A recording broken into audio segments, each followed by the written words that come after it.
अस्सलाम वालेकुम नाज़रीन, आपके program mind and body with doctor Asim Shah के साथ आपका मेज़बान डॉक्टर आसिम शाह हाज़िर है। नाज़रीन, हम पिछले कई प्रोग्राम से बच्चे की डेवलपमेंट, पेरेंटिंग, ब्रेन डेवलपमेंट के बारे में बात कर रहे हैं और आज हम बात करेंगे एक ऐसे टॉपिक के बारे में कि जो खासकर वो लोग ज़्यादा देखते हैं जिनके घर में एक से ज़्यादा बच्चे होते हैं। मैं ज़िक्र कर रहा हूँ सिबलिंग राइवलरी या सिबलिंग जेलसी की।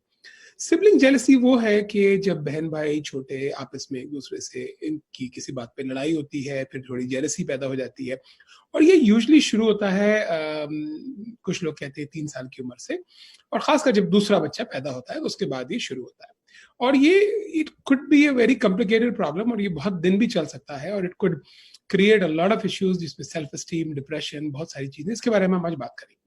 अपने मेहमानों की तरफ चलते हैं। हमारे पहले मेहमान नसरुल रूपानी साहब, चेयरमैन रूपानी फाउंडेशन और chairman board of director Ibn Sina. Welcome to the show. Thank you sir. हमारे दूसरे मेहमान डॉक्टर मोहम्मद ज़ीशान, जो कि clinical assistant professor Rutger university New Jersey और निश्तर मेडिकल कॉलेज की ग्रेजुएट हैं, चाइल्ड साइकाइट्रिस्ट हैं और special emphasis on maternal paternal fellowship और उनकी रिलेशनशिप के बारे में। तो आज का टॉपिक है सिबलिंग जेलसी, सिबलिंग राइवलरी। तो रूपानी भाई, आप ये बताएं कि जो आपका रूपानी फाउंडेशन है उसमें आप देखते हैं तो उसमें आपके पास ये केसेस आते हैं कि पेरेंटिंग के बारे में हमने बात की कि माँ बाप परेशान हैं सिबलिंग जेलसी के बारे में या उनको कोई फिक्र है, या आप लोग खुद इस बारे में कुछ देखते हैं अपने उसमें आप इंस्टीट्यूट में?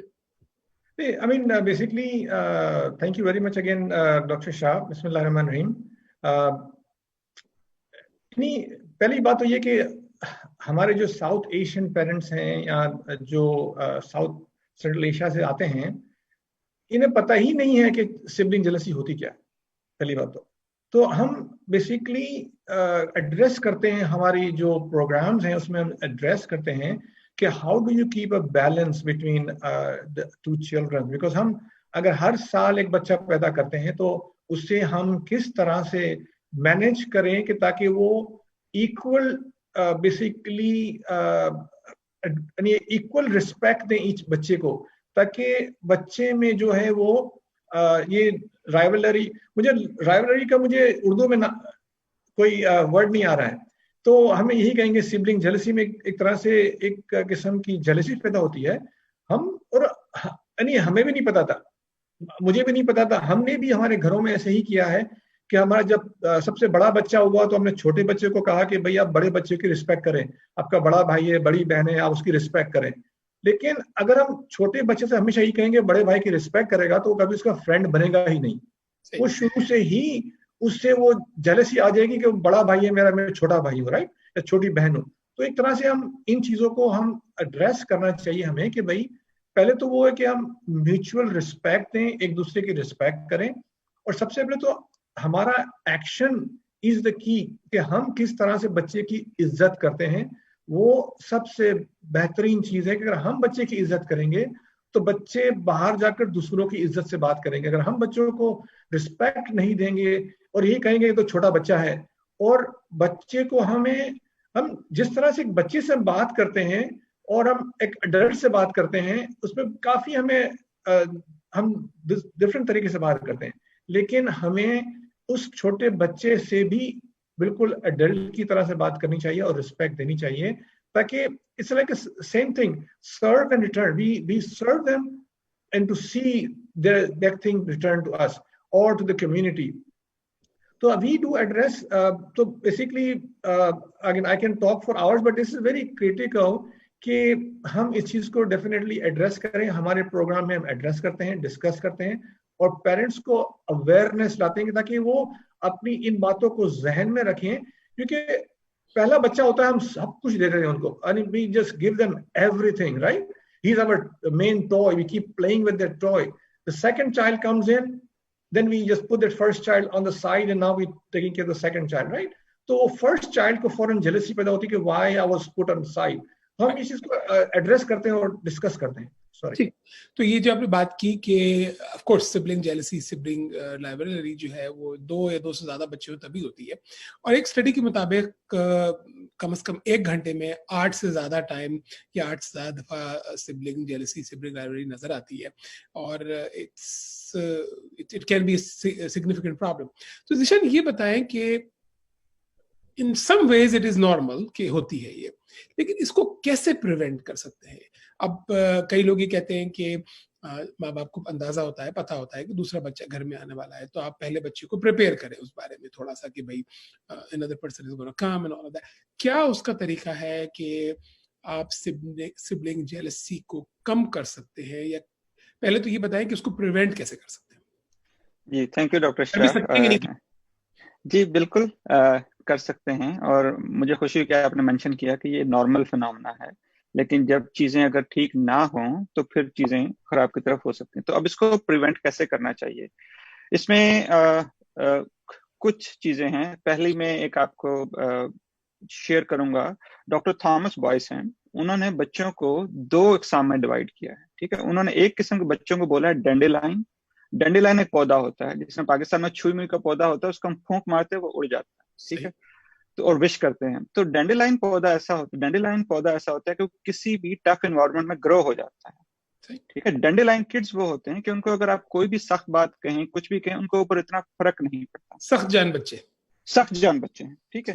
अच्छा, दूसरी किस्म के जो बच्चे उन्होंने बताया वो ऑर्किड बच्चे होते हैं, गुलाब की तरह के फूल के, बहुत नाजुक, बहुत हसास मिजाज होते हैं। तो पहली बात जो पेरेंट के लिए समझना ये है कि मेरे बच्चों में से कौन सा डैंडेलाइन है, कौन सा ऑर्किड है, ठीक है। ये एक चीज है, बहुत अच्छी बात की।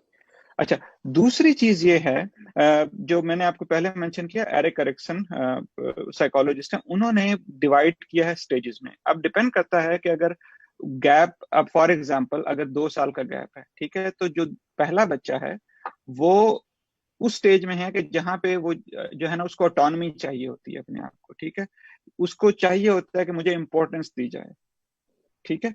तो ये समझना कि बच्चा जो है ना, मतलब किस स्टेज ऑफ डेवलपमेंट में है। कुछ स्टेजेस में ऐसा होता है कि जहां पे उसको ये होता है कि जिस तरह मैं चाह रहा हूँ वैसा ही होना चाहिए। कुछ स्टेजेस ऐसी होती हैं कि जहां पे उसको बात समझ आती है कि पेरेंट्स क्या कहना चाह रहे हैं, ठीक है। तो उसमें पेरेंट्स के लिए ये जरूरी है कि एक टर्म जो मुझे अच्छी लगती है, इनसाइड आउट, ठीक है। इनसाइड आउट का मतलब ये होता है कि बच्चा जो कर रहा है वो तो कर, ऐसा क्यों कर रहा है? क्या वो इसलिए कर रहा है कि वो गंदा खराब बच्चा है? क्या वो इसलिए कर रहा है कि वो कोई मीन बच्चा है? ऐसा नहीं है। मतलब वो कर इसलिए रहा है कि हो सकता है कि उसको अटेंशन नहीं मिल रही, ठीक है। और उसकी प्रिवेंशन के लिए ये हो सकता है, मिसाल के तौर पे, एक तो ये कि आप शुरू से प्रिपेयर करते हैं।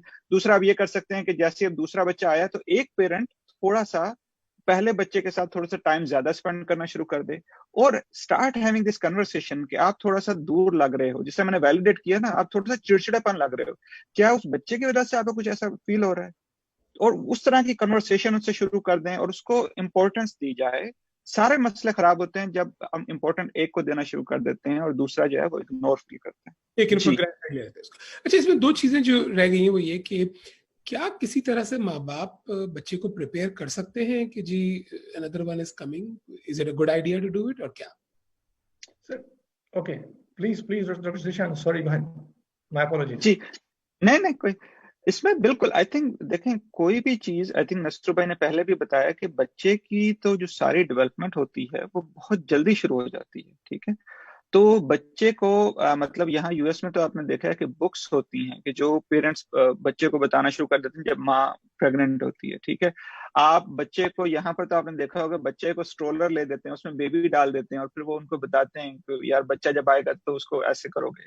बच्चा ऐसा करता है या नहीं करता, क्योंकि उसका अपनी डेवलपमेंट इतनी नहीं होती जब वो दूसरा बच्चा आता है। लेकिन इसकी जरूरत होती है कि इस तरह के, मतलब आप बच्चों को बताएं, प्रिपेयर करें, लेकिन जरूरी है, अच्छी है जी जरूरी है जी। और साथ में ये जरूर रखें कि बच्चा जो है वो फिर भी मिसबिहेव करेगा तो उसको एम्पैथाइज करना है जी। अच्छा, मैं यहाँ कुछ ऐड करना चाहूंगा, मुझे अलाउ करे तो प्लीज। Thank you. सो एक बहुत इंपॉर्टेंट चीज है जो हम एड्रेस नहीं कर रहे हैं इस वक्त, वो मुझे लगता है कि वो एड्रेस करनी चाहिए कि हर, यानी मैंने भी किया, ऐसा नहीं कि मैंने नहीं किया, ये हर माँ बाप बाप करते हैं कि हम अपने बच्चे, एक बच्चे को दूसरे के बच्चे से कंपेयर करते हैं। देखो तुम्हारा बड़ा भाई कैसे करता है, तुम्हारी बड़ी बहन कैसे करती है, देखो वो कैसे करता है। We start comparing our children with each other children, right. और वही कहते हैं कि अभी देखते रहे कजन कहाँ क्या कर रहा है, तू कैसा कर रहा है। यानी एक जो child comparison जो है is very very dangerous, and we should avoid that comparison between one child to another, because it immediately creates a jealousy and rivalry into the child, and that has to be really really addressed. I think we need to have a longer program to discuss this, because I see in our community it is just comparing one child is just very simple.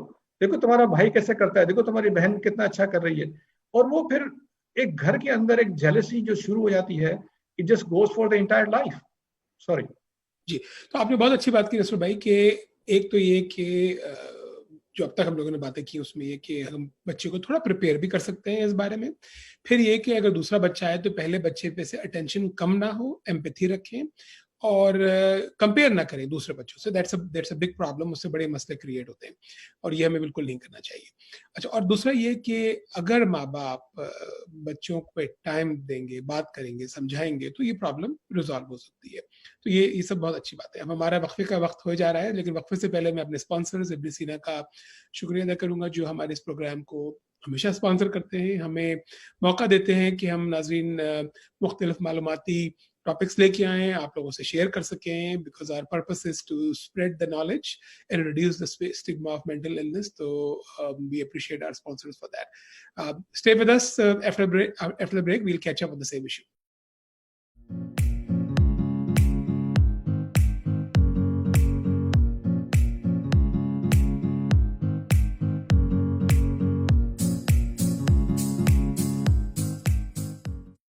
Expanded our clinics from one small clinic to 7 community clinics across the greater Houston and Port Arthur areas. My name is Dr. Spencer Wood, and our goal is to provide high quality, affordable care for the community. इब्न सीना में primary care doctors के अलावा बहुत सारे specialist भी available है, जैसे कि cardiology, dermatology, psychiatry, podiatry, neurology, nephrology और दीगर स्पेशलिस्ट मौजूद है जो आपकी सेहत की टेक केयर कर सकते हैं. We are providing services like preventive care, including exams and dental cleanings, counseling and psychotherapy.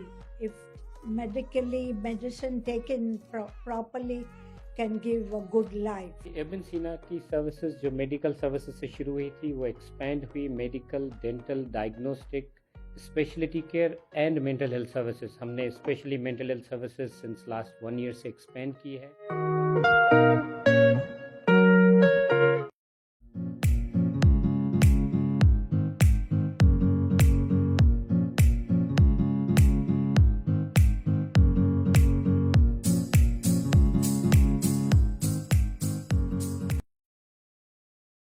Welcome back नाज़रीन. ज़िशान, ये बताएं कि अभी हम वक्फे से पहले बात कर रहे थे पहले बच्चे और दूसरे बच्चे में. Is there a good age difference? क्या कुछ ऐसा है कि दूसरा बच्चा 2 साल बाद होना चाहिए, 4 साल बाद होना चाहिए, या इट डजंट मैटर? कुछ है ऐसा या कोई इससे फर्क नहीं पड़ता? डिपेंड करता है. मतलब कोई ऐसा डेफिनेटली एटलीस्ट 2 साल का तो हो ताकि माँ जो है वो फिजिकली रिकवर कर जाए. तो डिपेंड ऑन मैनी फैक्टर्स. मतलब यूएस में क्योंकि बाज फैमिलीज ऐसी होती हैं कि जिनका कोई इतना खासतौर पर जो इमिग्रेंट्स हैं दूसरे कंट्री से, उनका कोई और फैमिली मेंबर नहीं होता. ठीक है, तो सम टाइम पेरेंट्स फील कि यार अगर 2 बच्चे थोड़ा क्लोज हो जाएं तो एक बच्चा दूसरे से जो है वो खेलना इसका कंपेनियन मिल जाए. तो कोई हार्ड फास्ट रूल नहीं है. तो कि आप केस टू केस आप डिसाइड कर सकते हो कि यार कितना पेरेंट्स की जॉब रिस्पॉन्सिबिलिटीज क्या हैं और बाकी चीजें. जी. अच्छा, दूसरा ये कि ये जो सिबलिंग राइवलरी है, क्या ये इसमें कोई जो ये डे केयर और इनका कोई अमल दखल है कि नहीं? जी, आई थिंक बच्चा जो है जब भी दूसरे बच्चों के एनवायरनमेंट में होता है तो वो सीखता है. ठीक है, और डे केयर में वहां पे वो बड़े एक मतलब सिस्टमैटिक अंदाज से बच्चों को एक उनका करिकुलम होता है, उसके हिसाब से वो बताते भी हैं, समझाते भी हैं. तो बस ये होना चाहिए कि पेरेंट्स सारा उसके ऊपर ना छोड़ दें, डे केयर के ऊपर. It could be a positive impact also. जी, तो बिल्कुल उसका रोल है, लेकिन ये कि पेरेंट्स साथ साथ जैसे ही बच्चा घर आता है तो उसके साथ टाइम स्पेंड करें, उससे डिस्कस करें और फिर डे केयर से भी कंटिन्यूस इन टच में रहें. But I feel it's a positive impact. Overall it's a positive अच्छा नसरुल भाई, आपकी फाउंडेशन में बच्चे आते हैं, ऑफ कोर्स देसी बच्चे भी आते हैं, लोकल बच्चे भी आते हैं, क्या आप ये देखते हैं कि ये सिबलिंग राइवलरी जो है वो हमारी कम्युनिटी में ज्यादा नजर आती है, या you see it the same in all communities? I would, the way I would address it, that this is very common in low-income families. I think socio-economic role plays a role in it, because जो हमारी experience के हिसाब से हम देख रहे हैं कि जो छोटे शहर से या छोटे गांव से जो आते हैं, उनको basically they are not well educated, so they don't know what this basically कि वो इन्हें पता ही समझ ही नहीं होती कि ये सिबलिंग जेलसी क्या होती है या सिबलिंग राइवलरी क्या होती है। तो वहां से basically our experience is that low income families और बेसिकली जिन फैमिली में ज्यादा बच्चे होते हैं वहां पर से आई थिंक चीजें ज्यादा एड्रेस होती है। ठीक। अच्छा, अब आपके जो सेंटर्स हैं वो पाकिस्तान में भी है, अमेरिका में भी है, तो क्या आप कुछ डिफरेंट रेशियो देखते हैं सिबलिंग जेलसी का पाकिस्तान में और वहाँ पे आपके जो इंस्टीट्यूट्स हैं या स्कूल्स हैं वो गिलगित और दूसरी जगहों पे हैं जो थोड़े से रिमोट हैं या कदरे लो सोशियो इकोनॉमिक है, वहाँ आप ये ज्यादा देख रहे हैं अमेरिका की निस्बत, या एक ही रेशियो देख रहे हैं? Thank you. So basically, again, Pakistan is so huge and so I think widespread. Again, but मैं सिर्फ उस वक्त कहूँगा कि हम GB जो गिलगित बल्तिस्तान का है, जो उस एरिया में हमारी ज्यादा कंसंट्रेशन है, उसमें तो एक बड़ा there's a big issue there today कि education is becoming very very competitive, very competitive. So हमने तो यहाँ तक देखा है कि इस वक्त I mean कई फैमिलियों में बच्चे अगर इस एग्जाम में फेल हो जाते हैं तो घर नहीं जाते हैं, जाके सुसाइड कर लेते हैं। जी बिल्कुल। यानी इतनी कॉम्पिटिटिव हो गया कि वो चाहते हैं कि, क्योंकि अगेन ये हमारे पेरेंट्स का प्रेशर है कि हर बच्चा पहले नंबर आना चाहिए। यानी हमारा ये कि हम चाहते हैं कि हर बच्चा हर वक्त नंबर 1 ही आए हर क्लास के अंदर, एंड इट्स नॉट पॉसिबल। सो हमें हमारे पेरेंट्स को आई थिंक ये समझने की जरूरत है इस वक्त कि हर बच्चा, अल्लाह ने हर बच्चे के अंदर डिफरेंट सलाहियतें पैदा की हैं, हर बच्चा डिफरेंट है। Don't expect every child to be number 1 in school in every subject. अल्लाह ने हर एक को अलग अलग तरीके की सलाहियत दी है, तो हमें हर बच्चे की सलाहियत देखकर उसी तरह से बच्चे के साथ ट्रीट करना चाहिए, ना कि उसे हमें ये फोर्स करना चाहिए। और स्पेशली पाकिस्तान में एक नया जो इशू है, हमारे पास बहुत लिमिटेड सब्जेक्ट हैं, उसको अगर डॉक्टर बनाना है, इंजीनियर बनाना है या अटर्नी बनाना है, ये 3 ही सब्जेक्ट हैं। अगर बच्चा घर अगर कहे कि मुझे बावर्ची बनना है तो गया, खत्म, वो तो घर से गया। यानी नसरुल भाई, जब हम बड़े हुए थे तो 2 ही थे, डॉक्टर और इंजीनियर, तीसरा तो अब आया है। तो हम बच्चों को इसी तरह से देखते हैं कि जो यानी हमने अपने जहन में हमारे बच्चों के लिए खाका बना लेते हैं कि भाई हमारे बच्चे को हम ये डॉक्टर ही देख रहे हैं, तो हम उसे डॉक्टर ही देखना चाहते हैं। उसकी हम बच्चों की फीलिंग को हम समझते ही नहीं है। तो उससे भी बड़ा मसला होता है जो हमारे पेरेंट्स को समझना होगा कि हर बच्चा डिफरेंट है, अल्लाह ने डिफरेंट पैदा किया है, उसकी सलाहियतें डिफरेंट है, तो हम we should not force them to become something that they are not. ठीक। अच्छा ज़ीशान, आपने जिक्र किया था कुछ देर पहले डॉक्टर कायला बॉयस का, जो कि यूनिवर्सिटी ऑफ मिशिगन की है, और उनका कहना ये भी है कि हर बच्चे की एक इनफरादियत होती है, हर बच्चा एक अपना इंडिविजुअल होता है, चाहे वो बहन भाई हो, ये नहीं कि दोनों एक से हो। और आपने इसके एग्जाम्पल भी दी कि कुछ सख्त चाल होंगे और कुछ जो है वो नाजुक होंगे। माँ बाप तो दोनों को एक ही ट्रीट कर रहे हैं, लेकिन दोनों की जो एंड रिजल्ट है वो डिफरेंट होगा। क्यों? क्योंकि उनकी अपनी इनफरादियत है। तो इसमें माँ बाप का कोई कसूर नहीं है, क्योंकि माँ बाप अक्सर कहते हैं कि हमने तो दोनों को एक साथ बड़ा किया, लेकिन एक इस तरह से हो गया और एक इस तरह से, तो ये तो एक नॉर्मल साइकिल। दूसरा चीज जिस बारे में मैं जिक्र करना चाहूंगा वो ये कि एल्फ्रेड एडलर जो है वो भी कहते हैं कि बर्थ ऑर्डर से भी कुछ फर्क पड़ता है पर्सनैलिटी पे। जैसे अगर फर्स्ट बॉर्न हो तो शायद कोई मे बी स्ट्रॉन्गर पर्सनैलिटी हो, या कभी ये भी कहते हैं कि IQ ज्यादा होता है या कुछ। उस बारे में क्या सदाकत है? बर्थ ऑर्डर से कुछ फर्क पड़ता है? आई थिंक डिपेंड करता है कि कौन सा बर्थ ऑर्डर है। मतलब उसमें एक 6 बच्चे हैं नहीं 6 बच्चे हैं, 6 में वो सबसे बड़ा है या 2 में सबसे बड़ा है, क्योंकि उस हिसाब से अक्सर हमने ये देखा है कि जहाँ बड़ी फैमिलीज हैं तो जो बड़े बच्चे होते हैं वो पेरेंट बन जाते हैं, ठीक है। तो काफी यंग एज से टेकिंग रिस्पॉन्सिबिलिटी, उनका ख्याल रखना, मेकिंग श्योर के वो काम सही कर रहे हैं। तो ये देखा गया है कि अक्सर जो फर्स्ट बॉर्न होते हैं मतलब काफी ऑर्गेनाइज, थोड़े से स्ट्रक्चर, हाँ जी। सो अगर आप, और जो छोटा बच्चा होता है वो काफी लाडला प्यारा और काफी जो है उस तरह की उसमें देखी गई है। दोनों के ही अपने प्लस माइनस हैं। मतलब छोटा जो है क्योंकि वो बड़ों के एक्सपीरियंस से सीख रहा है, ऑल्दो थोड़ा सा डिपेंडेंट होता है। बड़ा जो है वो उसके पास इतना नहीं है, लेकिन ही इज मोर रिस्पॉन्सिबल। इसलिए कि मैं अपने घर में सबसे छोटा हूँ, मैं बिल्कुल लाडला था, लेकिन मैं सबसे जिम्मेदार हूँ, मैं समझता हूँ। तो ये क्यों? आप तो एक्सेप्शन है। Okay, let's pass on that, ठीक है। तो इसमें फर्क पड़ता है, ठीक है, चले। अच्छा, ये माँ बाप क्या कर सकते हैं बच्चों की नशो नमा के लिए? बल्कि आप दोनों से ये सवाल है। अगर जैसे आपने जिक्र किया कि घर में 4 बच्चे हैं, 5 बच्चे, खैर आजकल कुछ नई जनरेशन में फिर भी थोड़े कम नजर आ रहे हैं, 2 बच्चे नजर आ रहे हैं, लेकिन अगर घर में 4 बच्चे हैं तो माँ बाप को क्या करना चाहिए? एक तो हमने ये बात की कि कंपेयर नहीं करना चाहिए, ठीक है। फिर हमने बात की कि उन पे हम अनड्यू एक्सपेक्टेशंस ना करें।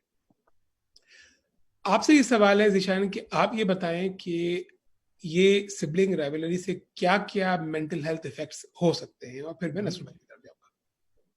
जी, इसमें डिपेंड करता है, जैसे मैंने पहले बताया, बच्चे की अपना किस तरह की उसकी तबीयत कैसी है और वो कितना ज्यादा मतलब वो उसको चीजों को लेता है, वो सख्त जान की तरफ है या नाजुक मिजाज है। लेकिन अगर ये चीजें बार बार होती जा रही हैं तो अक्सर ये देखा गया है कि एक बच्चा, खासतौर पर एक बच्चा अगर घर में अच्छा पढ़ रहा है, अच्छा नंबर ले रहा है, दूसरा नहीं ले रहा, और कंपैरिजन हुए जा रहा है, खाने के टेबल पे भी हो रहा है, मेहमान आ रहे हैं उनके सामने भी हो रहा है, तो बच्चा फिर ये समझ उसने अपने अंदर, हालांकि मे भी अल्लाह पाक ने उसको काफी सलाहियत दी हो, लेकिन उसने ये समझ जाना है कि मेरे अंदर कोई टैलेंट नहीं है, मैं बिल्कुल बेकार। जी, सेल्फ एस्टीम बिल्कुल लो हो जाती है, कॉन्फिडेंस लो हो जाता है, झिझकता है कोई भी चीज लेने में, कोई भी स्टेप करने में।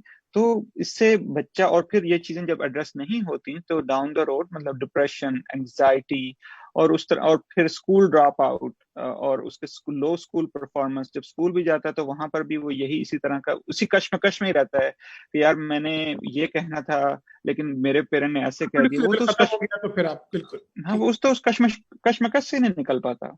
जी। अच्छा नसरुल भाई, आखिरी सवाल आपसे है, वो ये कि सिबलिंग राइवलरी की जिसे बताया इन्होंने मेंटल इम्पैक्ट, और आपने पहले भी जिक्र किया कि सिवियर कंडीशन में सुसाइड की तरफ भी जा सकता है ये, विच इज वेरी सीरियस। तो आप क्या समझते हैं कि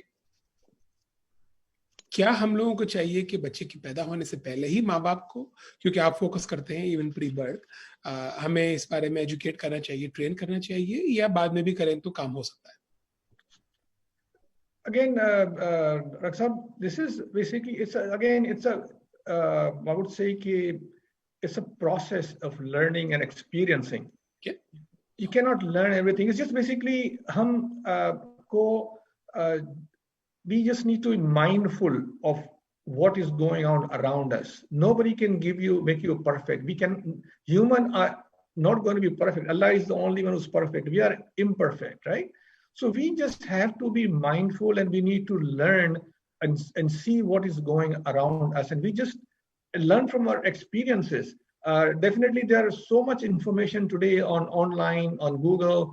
There are a lot of books that we can learn. You can go to the library, we can learn. So इसमें हमें definitely इसीलिए जो हमारा प्रोग्राम है, रूपानी फाउंडेशन का जो प्रोग्राम है, इसमें हम हमेशा से पहले ही हमने ये प्रोग्राम सारे डेवलप किए हुए हैं कि हम शादी के दिन माँ बाप को ट्रेन करते हैं, इंफॉर्मेशन देते हैं, बुक्स देते हैं कि what is early childhood development. So they have to learn before conceiving the child के what they should be practicing, and we prepare these fathers and mothers to understand what challenges they're going to be addressing, right? So हम उसे पहले से ही तैयार करते हैं कि क्या क्या चीजें आपके जिंदगी में आ सकती हैं, तो उसे कैसे एड्रेस करना चाहिए, and basically create them an awareness. So we can give them an awareness. We can train them, but we just bring them awareness. ठीक, तो इसी सोच के साथ हम प्रोग्राम खत्म करेंगे, क्योंकि आपने बड़ी अच्छी बात की कि आजकल इस बारे में बल्कि बहुत जिक्र भी हो रहा है। लोग आजकल कहते हैं कि शादी से पहले मैरिटल काउंसलिंग होनी चाहिए। तो इसी तरह बच्चे से पहले अगर हम इस तरह की कुछ इन्फॉर्मेशन माँ बाप को दें कि जिसमें पेरेंटिंग भी शामिल हो, जिसमें सिबलिंग राइवलरी भी शामिल हो, तो उनको बच्चे की नशोनुमा में, बच्चे की ग्रोथ में, बच्चे की डेवलपमेंट में बहुत फ़ायदा हो सकता है। और ये आपकी फाउंडेशन एक काम करती है जो बड़ा नेक काम है, और यहाँ पे भी करती है, पाकिस्तान में भी करती है। तो इस किस्म की इन्फॉर्मेशन होनी चाहिए, इस किस्म के काम होने चाहिए, और इस प्रोग्राम का मकसद भी ये है कि लोगों को इन्फॉर्मेशन पहुँचाई जाए। नाज़रीन, हमारे साथ रहिए, हमारे प्रोग्राम देखते रहिए। अगले प्रोग्राम तक के लिए अल्लाह हाफिज़, फिर अल्लाह मुलाकात। हाफिज़।